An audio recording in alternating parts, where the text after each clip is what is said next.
Brain ನಿಮ್ಮ ಬಾಡಿಯ ಸೇವಕ. Brain ನಿಮ್ಮ ಬಾಡಿಯ ಸೇವಕ. ಓಕೆ, ಈ ಸೇವಕನ ಮಾಲೀಕ ಬಾಡಿ. ಹೌದಾ?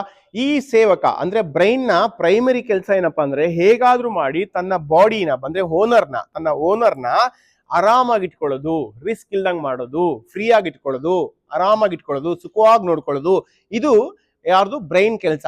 ಇವಾಗ ಬ್ರೈನ್ ಏನ್ ಮಾಡುತ್ತೆ, ಆ ಬ್ರೈನಿಗೆ ಒಂದು ವಿಚಾರ ಗೊತ್ತಾಗಲ್ಲ. ವಾಟ್ ಇಸ್ ದಟ್ ಅಂದ್ರೆ ರಿಸ್ಕ್ ತಗೊಂಡು ಆರಾಮ್ ಕೂಡ ಇರ್ಬೋದು, ವಿತೌಟ್ ರಿಸ್ಕ್ ಕೂಡ ಆರಾಮ್ ಕೂಡ ಇರ್ಬೋದು. ಬಟ್ ಆದ್ರೆ ಬ್ರೈನ್ ಇವೆರಡರಲ್ಲಿ ಕ್ಯಾಚ್ ಮಾಡೋದು ಯಾವುದು ಅಂದ್ರೆ ಯಾವುದು ಈಸಿ ಆಗಿ ಬರುತ್ತೋ ಅದನ್ನ ತನ್ನ ಮಾಲೀಕನ ಪ್ರಿಪೇರ್ ಮಾಡುತ್ತೆ. ನಿದ್ದೆ ಮಲ್ಕೊಂಡ್ರೆ ನನ್ನ ಮಾಲೀಕ ಖುಷಿಯಾಗಿರ್ತಾನೆ, ಆರಾಮಾಗಿರ್ತಾನೆ ಅಂತ ಹೇಳ್ಬಿಟ್ಟು ಮಲ್ಗೋಕೆ ಬ್ರೈನು ಏನ್ ಮಾಡುತ್ತೆ? ಫೋರ್ಸ್ ಮಾಡ್ತಿರುತ್ತೆ, ಎನರ್ಜಿ ಆಗ್ತಿರುತ್ತೆ. ಎದ್ದು ಹೋಗ್ಬೇಡ, ವಾಕ್ ಮಾಡಬೇಡ, ವಾರ್ಮ್ ಅಪ್ ಮಾಡಬೇಡ, ಎಕ್ಸರ್ಸೈಸ್ ಮಾಡಬೇಡ, ಮಲ್ಕೋ ಅಂತ ಹೇಳ್ತಿರುತ್ತೆ. ಆದ್ರೆ ಅದೇ ಜಿಮ್ಮಿಗೆ ಹೋದ್ರೆ, ಎಕ್ಸರ್ಸೈಸ್ ಹೋದ್ರೆ, ವಾಕಿಂಗ್ ಮಾಡಿದ್ರೆ ನನ್ಗೆ ಸ್ಟಿಲ್ ಖುಷಿ ಬರುತ್ತೆ. ಆದ್ರೆ ಆ ಖುಷಿ ಲೇಟ್ ಆಗಿ ಬರುತ್ತೆ. ಬ್ರೈನ್ ಏನ್ ಮಾಡುತ್ತೆ? ಲೇಟ್ ಆಗಿ ಬರೋದನ್ನ ಪೋಸ್ಟ್ಪೋನ್ ಮಾಡುತ್ತೆ.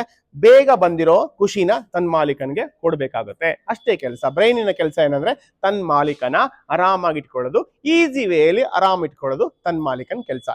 ಸ್ಪೋಕನ್ ಇಂಗ್ಲಿಷ್ ಕಲಿಬೇಕು. ಸ್ಪೋಕನ್ ಇಂಗ್ಲಿಷ್ಗೆ ಸ್ವಲ್ಪ ಮತ್ತೆ ರಿಸ್ಕ್ ತಗೋಬೇಕು, ಮತ್ತೆ ಮಾತಾಡ್ಬೇಕು, ಫೇಲ್ ಆಗ್ಬೇಕು, ಅವಮಾನ ಬರಬೇಕು. ಅವಮಾನ it self is a risk. Fail ಅಂದ್ರೆ ರಿಸ್ಕ್, ರೈಟ್? ಕಲಿಬೇಕು, ಇನ್ವೆಸ್ಟ್ ಮಾಡಬೇಕು, ರಿಸ್ಕ್ ಆಗುತ್ತೆ. ಈ ರಿಸ್ಕ್ ಬೇಡ ಹಂಗಂದ್ರೆ ಏನ್ ಮಾಡು? ಕನ್ನಡ ಮಾತಾಡು. ನನ್ನ ಬ್ರೈನ್ ಬೇಗ ಕನ್ನಡನ ಇಟ್ಕೊಳುತ್ತೆ. ಇಟ್ಸ್ ಓಕೆ, ಕನ್ನಡನ ಮಾತಾಡ್ಕೊಂಡು ನೀನ್ ಮುಂದಕ್ಕೆ ನಡ್ಕೊಂಡು ಹೋಗು, ಸಾಕು, ನೀನು ಆರಾಮಾಗಿರು. ಬ್ರೈನ್ ನ ಪ್ರೈಮರಿ ಕೆಲಸ ಏನಪ್ಪಾ ಅಂದ್ರೆ ತನ್ನ ಮಾಲೀಕನ ಆರಾಮಾಗಿ ಇಟ್ಕೊಳ್ಳೋದು. ಸೊ ನಾವೆಲ್ಲರೂ ಹಂಗ ಅಭ್ಯಾಸ ಮಾಡಿಸ್ಬಿಟ್ರೆ ಅವ್ನು ಹಂಗೆ ಆಗ್ತಾನೆ. ಯಾಕೆ? ಆ ಬ್ರೈನ್ ಕೆಲಸ ಕರೆಕ್ಟೇ ಮಾಡ್ತಾರೆ. ಇವಾಗ ನಾವು ಏನ್ ಮಾಡ್ಬೇಕು ಅಂತ ಹೇಳಿದ್ರೆ, ಇವಾಗ ನಮ್ಗೆ ಈ ಪ್ಯಾಟರ್ನ್ ಅಲ್ಲಿ ಇದ್ರೆ ನಾವು ಹೇಳ್ಬೇಕು ಇಟ್ಸ್ ಓಕೆ. ಇವಾಗ ನಾವು ಬ್ರೈನಿಗೆ ವಾಪಸ್ ಹೇಳ್ಬೇಕು ಮೇಡಮ್ ಕ್ವಶನ್. ಇಟ್ಸ್ ಓಕೆ ಏನ್ ಹೇಳ್ಬೇಕು? ಬ್ರೈನ್ ಹೇಳುತ್ತೆ ಬೇಡ, ಮೈಕೈ ನೋವಾಗುತ್ತೆ, ರಿಸ್ಕ್ ಆಗುತ್ತೆ, ಅಥವಾ ನೀನ್ ಫೇಲ್ ಆಗ್ತೀಯಾ, ಫೇಲ್ ಆದ್ರೆ ನಿಮ್ಗೆ ಅವಮಾನ ಆಗುತ್ತೆ, ಸರಿಯಾಗಿ ಮಾತಾಡಕ್ ಬರಲ್ಲ ಅಂತ ಹೇಳಿದಾಗ ಇವಾಗ ವಾಪಸ್ ನಾವು ನಮ್ಮ ಬ್ರೈನ್ ಜೊತೆ ಮಾತಾಡ್ಬೇಕು. ಹೇಳ್ಬೇಕೇನಪ್ಪ ಅಂದ್ರೆ ಇಟ್ಸ್ ಓಕೆ, ನಾನು ಫೇಲ್ ಆಗ್ತೀನಿ, ಬಟ್ ಆದ್ರೆ ನನ್ನ ಗ್ರೋತಿಗೋಸ್ಕರ ನಾನು ಚಾನ್ಸ್ ತಗೊಳ್ತೀನಿ.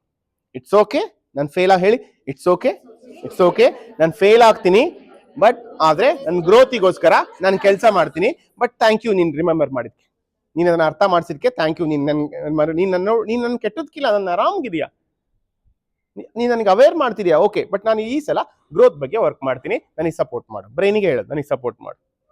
ಸೊ ಈ ರೀತಿ ನಾವು ವಾಪಸ್ ನಮ್ಮ ಲ್ಯಾಂಗ್ವೇಜ್ ನ ಚೇಂಜ್ ಮಾಡಿದ್ರೆ, ಸಬ್ ಕಾನ್ಶಿಯಸ್ ಮೈಂಡ್ ಅಲ್ಲಿ ನಮ್ಮ ಲ್ಯಾಂಗ್ವೇಜ್ ನ ಚೇಂಜ್ ಮಾಡಿದ್ರೆ, ದೆನ್ ಆವಾಗ ನಾವು ರಿಸ್ಕ್ ನ ತಗೊಳಕ್ ಇಷ್ಟಪಡ್ತೀವಿ. So awareness is the key.